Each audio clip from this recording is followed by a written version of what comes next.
Modern सास versus गांव की गवार बहू।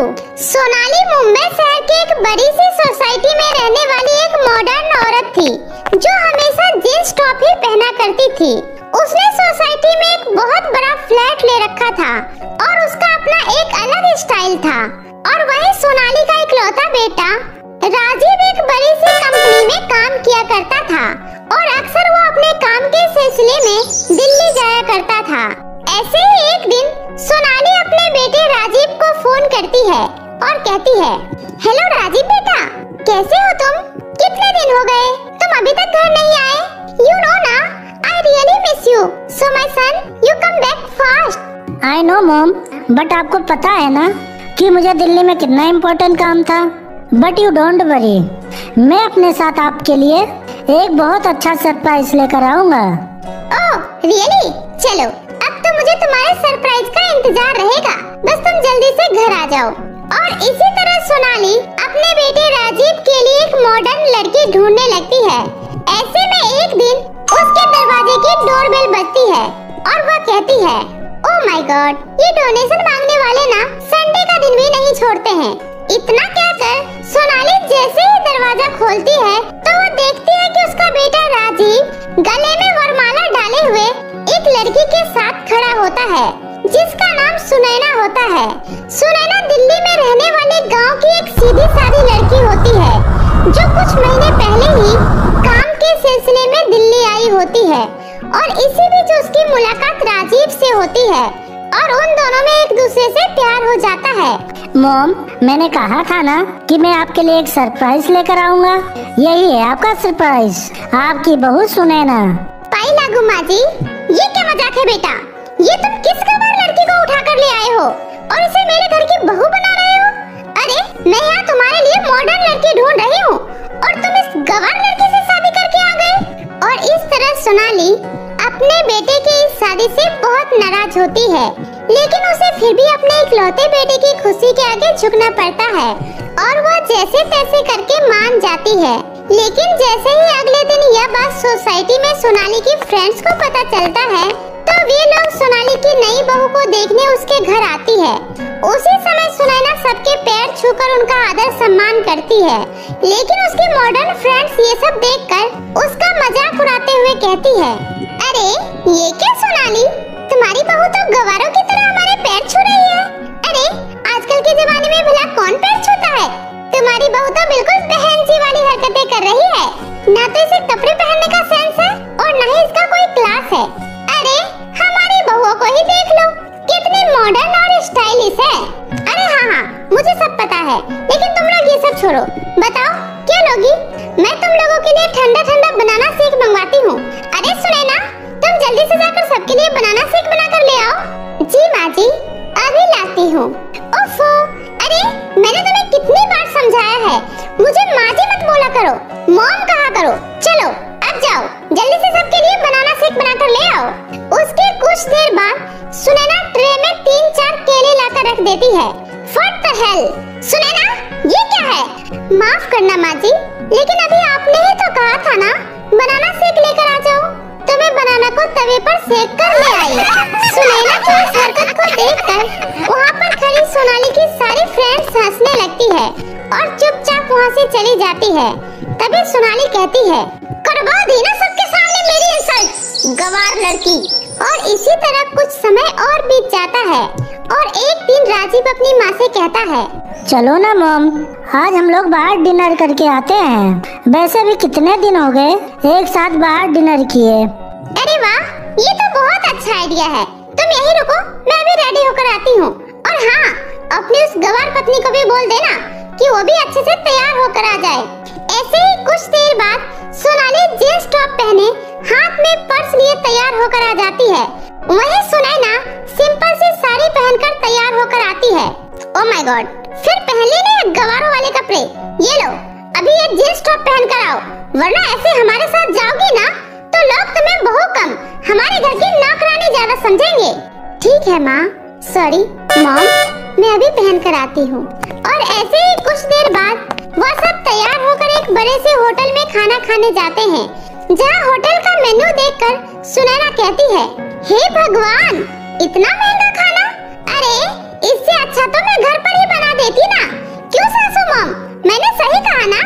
अरे चुप करो, ये खाना हमारे स्टैंडर्ड के लेवल का है और ऐसा नॉर्मल प्राइस देखकर इतना हैरान होने की जरूरत नहीं है। बस चुपचाप अपना ऑर्डर दो। और इस तरह वे लोग खाना खा लेते हैं और कुछ खाना बच जाता है। एक्सक्यूज मी वेटर, जल्दी से ये टेबल क्लीन कर दो और हमारे लिए फिंगर बॉयल ले आओ। अरे नहीं नहीं भैया, आप ऐसा करिए, ये सारा खाना पैक कर दीजिए। अरे इतना महंगा खाना है, हम इसे इस तरह फेंकने थोड़ी ना देंगे। सुनैना, अपना मुंह बंद करो और वेटर तुम अपना काम करो। उसी समय वेटर फिंगर बॉयल लेकर आता है और सुनैना उसे सूप समझकर पी लेती है। और उसे ये सब करता देख वहाँ पर खड़े सभी लोग उसका मजाक उड़ाने लगते हैं। यह सब देखकर सोनाली गुस्से में घर आ जाती है और कहती है, सच में आज तक मेरी इतनी इंसल्ट कभी नहीं हुई होगी जितनी आज तुम्हारी गवार बीवी की वजह से हो रही है। पता नहीं किस गवार लड़की को शादी करके ले आया है मेरा बेटा, इसलिए आज के बाद ये हमारे साथ कहीं भी नहीं जाएगी, समझे तुम? प्लीज मॉम, आप सुनैना को थोड़ा टाइम तो दीजिए, वो अपने आप को पूरी तरीके से बदल लेगी। ऐसे ही कुछ दिनों बाद सोनाली की एक बहुत ही पुरानी दोस्त कोकिला उससे मिलने आती है, जिससे सोनाली अपनी गवार बहू के कारनामों के बारे में बता रही थी। और उसकी ये सब बातें सुनकर कोकिला कहती है, अरे शुक्र करो सोनाली, जो तुम्हारी बहू आजकल की बहुओं की तरह मॉडर्न नहीं है, वरना आजकल की मॉडर्न बहुएं तो अपनी सास की बिल्कुल भी इज्जत नहीं करती और एक सीधी सादी संस्कारी बहू तो अपनी सास को बिल्कुल अपनी माँ की तरह मानती है। इसलिए अपनी बहू की कदर करना सीखो। सोनाली को कोकिला की बात कहीं न कहीं सही लगती है। ऐसे ही समय के साथ साथ सुनैना भी अपने आप को बदलने की पूरी कोशिश करती है। वह भी अब जींस टॉप से स्कर्ट टॉप पहनने लगती है। ऐसे ही एक दिन जब सोनाली अपनी पुरानी दोस्त कोकिला के साथ एक पार्टी में जा रही होती है, उसी समय रास्ते में उनका एक्सीडेंट हो जाता है। जब ये बात राजीव और सुनैना को पता चलती है तो वे लोग भागते हुए हॉस्पिटल पहुंच जाते हैं, जहां कोकिला सुनैना से कहती है, अरे सुनैना बेटा, क्या मेरी बहू नहीं आई? नहीं आंटी जी, वो कह रही थी कि उन्हें अपने दोस्त के यहाँ किट्टी पार्टी में जाना है। सुनैना की बातें सुनकर कोकिला की आंखों में आंसू आ जाता है। वहीं सुनैना अपनी सास की दिन रात सेवा करती है, लेकिन कोकिला की मॉडर्न बहू उसे एक बार भी हॉस्पिटल देखने तक नहीं आती है। ऐसे ही कुछ दिनों बाद उन्हें डिस्चार्ज मिल जाता है और वे लोग अपने घर आ जाते हैं, जहाँ घर पर भी सुनैना अपनी सास की खूब सेवा करती है, जिस वजह से सोनाली बहुत ही जल्दी ठीक हो जाती है। ओफो, अरे ये कोकिला कहाँ है? मैं कितने दिनों से इसे फोन मिला रही हूँ, लेकिन ये है कि मेरा कॉल का कोई जवाब ही नहीं दे रही है। ऐसा करती हूँ, मैं इससे मिलने इसके घर चली जाती हूँ। इतना कहकर सोनाली कोकिला के घर पहुँच जाती है, जहाँ कोकिला अपने कमरे में बेड पर रेस्ट कर रही होती है और उसकी बहू अपने फ्रेंड के साथ पार्टी में गई होती है। अरे कोकिला, तू अभी तक रिकवर नहीं हो पाई? हाँ सोनाली, क्योंकि मेरे पास तेरी जैसी बहू नहीं है ना, जो दिन रात मेरी सेवा करे। क्योंकि आजकल की ये मॉडर्न बहुएं हैं ना, इन्हें अपने अलावा और किसी का दुख दर्द दिखाई ही नहीं देता। इसलिए तुम बहुत ज्यादा लकी हो जो तुम्हें सुनैना जैसी बहू मिली है। इस तरह सोनाली को अपनी गलती का एहसास होता है और वह घर जाकर सुनैना से माफी मांगती है और उसे दिल से अपनी बहू मान लेती है। इस तरह सुनैना अपनी सास के लिए मॉडर्न कपड़े पहनना शुरू कर देती है और मॉडर्न तरीके से रहना भी शुरू कर देती है, लेकिन वे अपने संस्कारों को कभी नहीं भूलती। और जो लोग उसका पहले मजाक उड़ा रहे थे, आज वही लोग उसकी तारीफ करते नहीं थकते हैं। नई बहू की जादुई टूटी हुई सिलाई मशीन। काशीपुर गांव में अंजलि नाम की एक लड़की रहती थी। अंजलि को बचपन से ही सिलाई करने का बहुत ही शौक था, इसलिए वह सिलाई करके ही अपना घर चलाया करती थी। क्योंकि कुछ साल पहले ही अंजलि के माता पिता का एक कार एक्सीडेंट में देहांत हो गया था, जिसके बाद से अंजलि सिलाई करके ही अपना पेट पाला करती थी। और ऐसे ही समय के साथ साथ अंजलि भी अब बड़ी हो जाती है और वह दिखने में बहुत ही ज्यादा खूबसूरत थी और वह अपने ही सिले हुए कपड़ों को पहनकर कॉलेज जाया करती थी, जहाँ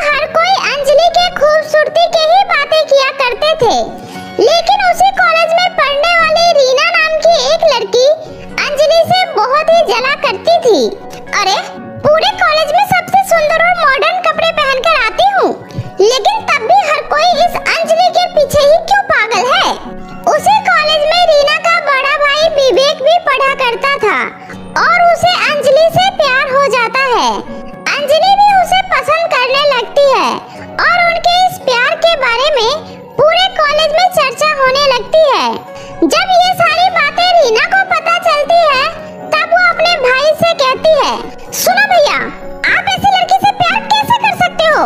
अरे वो लड़की हमारे स्टेटस की भी नहीं है और आप ऐसी लड़की से शादी करने की सोच रहे हो। रीना, तुम अंजलि के बारे में तुम ऐसी बातें कैसे कर सकती हो? मैं उससे प्यार करता हूँ और उसी से शादी करूँगा। इस तरह से दोनों भाई बहन में अंजलि को लेकर बहस होने लगती है और वहाँ अंजलि आराम से बैठकर अपने घर पर कपड़े सिल रही होती है, क्योंकि वो आगे चलकर एक फैशन डिजाइनर बनना चाहती थी। काश मेरे पास भी इतने पैसे होते तो मैं भी फैशन डिजाइनर का कोर्स कर पाती, लेकिन कोई बात नहीं, मुझे ऐसे ही काम चलाना होगा। विवेक भी अंजलि को उसके काम में सपोर्ट किया करता था और अंजलि को कई जगहों से कपड़े के ऑर्डर भी मिलने लग गए थे, जिसके बाद अंजलि की अच्छी खासी कमाई होने लगती है और उसके कुछ महीने बाद ही अंजलि का कॉलेज भी खत्म हो जाता है और वह विवेक के साथ शादी कर लेती है। और जब विवेक अंजलि को लेकर अपने घर आता है, तो उसकी बहन रीना और उसकी माँ उर्मिला उन्हें देखकर बहुत ही हैरान हो जाती है। अरे बेटा, तू ये किस लड़की को उठा कर लाया है और तूने हम लोगों को बिना बताए इससे शादी कर ली? माँ, इसका नाम अंजलि है और मैं इससे बहुत प्यार करता हूँ। भैया, तुमने ये बिल्कुल सही नहीं किया। इसके लिए मैं आपको कभी माफ नहीं करूँगी और हाँ, मैं इसे कभी अपनी भाभी नहीं मानूंगी। इतना सब सुनने के बाद भी अंजलि किसी से कुछ नहीं कहती है, क्योंकि उसके पास कहने के लिए कुछ नहीं था। इसलिए वो चुपचाप अपने कमरे में चली जाती है और वो अपने साथ सिर्फ एक सिलाई मशीन ही लाई थी, जिसे देखकर उर्मिला को गुस्सा आ जाता है और वो अपनी बेटी से कहती है, अरे ये मेरा बेटा किस फटीचर लड़की को उठा लाया है? जरा देखो तो, ये महारानी अपने साथ सिर्फ एक सिलाई मशीन ही लेकर आई है। अरे माँ, इसे सिलाई करने का बहुत ही शौक है, लेकिन मेरे घर में ये सब काम बिल्कुल भी नहीं चलेगा। इतना कहकर उर्मिला अंजलि के पास जाती है और उससे कहती है, सुनो लड़की, इस घर में तुम्हारा ये सिलाई कढ़ाई नहीं चलेगा। तुम बस इस घर का चूल्हा चौका संभालोगी, समझी? लेकिन माँ जी, मुझे सिलाई करना बहुत ही पसंद है, तो मैं इसे कैसे छोड़ सकती हूँ? माँ ने जो तुमसे कहा है उसे मान लो, वरना हम तुम्हारा इस घर में जीना हराम कर देंगे। अंजलि को उन सब की बातें सुनकर बहुत ही बुरा लगता है, लेकिन वो उन सबको कोई जवाब नहीं देती है। जब शाम को विवेक घर वापस आता है, तो अंजलि उसको सारी बातें बताती है। उसके बाद विवेक कहता है, अंजलि, तुम चिंता मत करो और कोई बात नहीं, अगर तुम दिन में सिलाई नहीं कर सकती तो क्या हुआ, तुम रात में सबके सो जाने के बाद अपना सिलाई का काम कर लिया करना। विवेक के कहने पर अंजलि ने ऐसा ही करना शुरू कर दिया। वह सुबह से लेकर शाम तक घर का सारा काम किया करती और रात में सबके सो जाने के बाद वह सिलाई मशीन का भी काम किया करती थी। लेकिन उर्मिला और रीना मिलकर अंजलि से हमेशा घर का सारा काम करवाया करती थी और छोटी-छोटी बातों पर उसे हमेशा ताना मारा करती थी और अंजलि बेचारी चुपचाप सब सहती रहती थी। ऐसे ही एक दिन विवेक काम पर से घर वापस आता है, तो वो अंजलि से कहता है, सुनो अंजलि, मुझे काम के सिलसिले में कुछ दिनों के लिए शहर जाना पड़ रहा है, तो तुम अपना और घर वालों का ख्याल रखना। इतना कहकर विवेक शहर के लिए निकल जाता है और उसके जाते ही उर्मिला और रीना का अत्याचार और भी ज्यादा बढ़ जाता है। वे लोग अंजलि को परेशान करने का एक भी मौका नहीं छोड़ते थे। ऐसे ही एक दिन, अरे ओ महारानी, आज घर पर मेरी कुछ सहेलियां आने वाली हैं, तो तू उन सब के लिए अच्छा सा खाना और नाश्ता तैयार कर देना, समझी? इतना कहकर उर्मिला वहाँ से चली जाती है और अंजलि चुपचाप किचन में जाकर खाना बनाने लगती है। तभी रीना चुपके से आकर अंजलि के खाने में खूब सारा नमक डाल देती है, जिसकी वजह से उर्मिला की सारी सहेलियां खाना खाते ही अंजलि को बुरा भला बोलने लगती है। अरे उर्मिला, ये तो कैसे भाव उठा कर लाई है? इसे तो ढंग से खाना बनाना भी नहीं आता। अरे और नहीं तो क्या, इससे अच्छा खाना तो मेरे घर की नौकरानी ही बना लेती है। उर्मिला की सारी सहेलियां अंजलि के बारे में भला बुरा बोल रही होती है, लेकिन उसकी एक सहेली राधिका अंजलि को कुछ नहीं कहती है। तभी उर्मिला उससे कहती है, अरे राधिका, तुझे क्या हुआ? तू क्यों कुछ नहीं बोल रही? अरे कमला, अब इतनी सी बात के लिए इतना बड़ा बखेड़ा करने की क्या जरूरत है? गलती तो भला सबसे होती है ना। राधिका एक समझदार औरत थी और वो लोगों की इज्जत करना जानती थी, और उसे अंजलि की ऐसी हालत देखकर उस पर बहुत ही दया आती है। इसलिए वो पानी पीने का बहाना करके अंजलि के पास जाती है और उससे कहती है, अरे बेटी, तुम उन लोगों की बातों का बुरा मत मानो। वो लोग तो बस ऐसे ही कुछ भी बोलते रहते हैं, तुम अपना दिल मत दुखाओ। राधिका की बातें सुनकर अंजलि भी उसे अपने दिल की बात बताने लगती है, और बातों बातों में ही वो उसे अपने सपनों के बारे में भी बता देती है। आंटी जी, मुझे सिलाई करना बहुत ही अच्छा लगता है और मैं आगे चलकर एक फैशन डिजाइनर बनना चाहती हूँ, लेकिन माँ जी को ये सब बिल्कुल भी पसंद नहीं है। वो मुझे सिलाई करने नहीं देना चाहती है। अरे बेटी, यह तो बहुत ही अच्छी बात है, और तुम्हें पता है मेरी बहू भी एक फैशन डिजाइनर है, तो मैं उससे तुम्हारे लिए बात करती हूँ, ठीक है? राधिका की बातें सुनकर अंजलि के चेहरे पर एक चमक आ जाती है, और उसी शाम को राधिका की बहू सोनिया अंजलि को कॉल करती है। हेलो अंजलि, मैं सोनिया बोल रही हूँ। मैं तुम्हें ये बताना चाहती हूँ, हमारे यहाँ एक फैशन शो ऑर्गेनाइज किया जा रहा है, तो तुम उसमें पार्टिसिपेट कर सकती हो, लेकिन उसके लिए तुम्हें एक सुंदर सी ड्रेस तैयार करनी होगी, ठीक है? सोनिया की बातें सुनकर अंजलि बहुत ही खुश हो जाती है, क्योंकि उसे अपना सपना पूरा होता हुआ दिखाई दे रहा था। इसलिए वो पूरी लगन से रात भर जगकर ड्रेस बनाने लग जाती है, जिस वजह से उसकी नींद भी पूरी नहीं होती है, और घर के काम करते समय उसे बहुत नींद आती है। और यह सब देखकर रीना को उस पर शक होता है, और वो कहती है, अरे आजकल इस अंजलि को दिन भर इतनी नींद क्यों आती रहती है? आखिर ये रात भर करती क्या है? मुझे पता लगाना ही होगा। उसके बाद रीना ने रात में सब कुछ देख लिया और जाकर ये सारी बातें अपनी माँ उर्मिला को बता देती है, और उसके बाद दोनों माँ बेटी उसके कमरे में जाकर उसे भला बुरा कहने लगते हैं। अरे मनोज, ये इतनी रात में तू क्या कर रही है? मैंने तुझे मना किया था ना, लेकिन लगता है तुझे मेरी बात ऐसे समझ में नहीं आएगी। उर्मिला इतना बोलकर अंजलि की सिलाई मशीन तोड़ देती है, और यह देखकर अंजलि फूट फूट कर रोने लगती है। माँ जी, ये आपने क्या कर दिया? ये सिलाई मशीन ही तो मेरा सपना पूरा करने का एकमात्र जरिया था, लेकिन आज आपने इसे ही तोड़ दिया।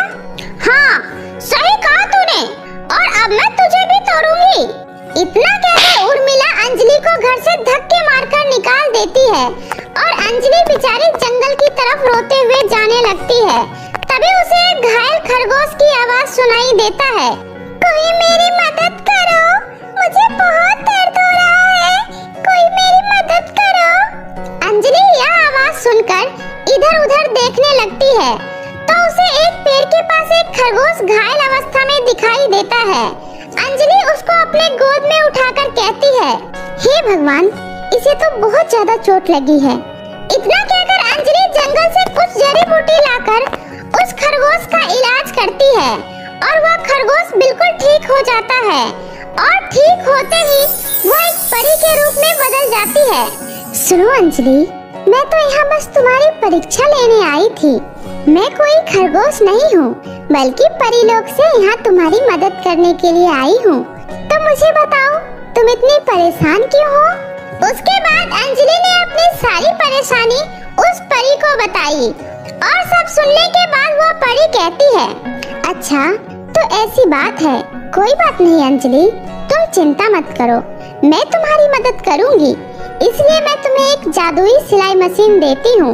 इस सिलाई मशीन से तुम किसी भी तरह के कपड़े सिल सकती हो, वह भी कुछ ही मिनटों में। और हाँ, इस सिलाई मशीन को कोई भी नहीं तोड़ सकता।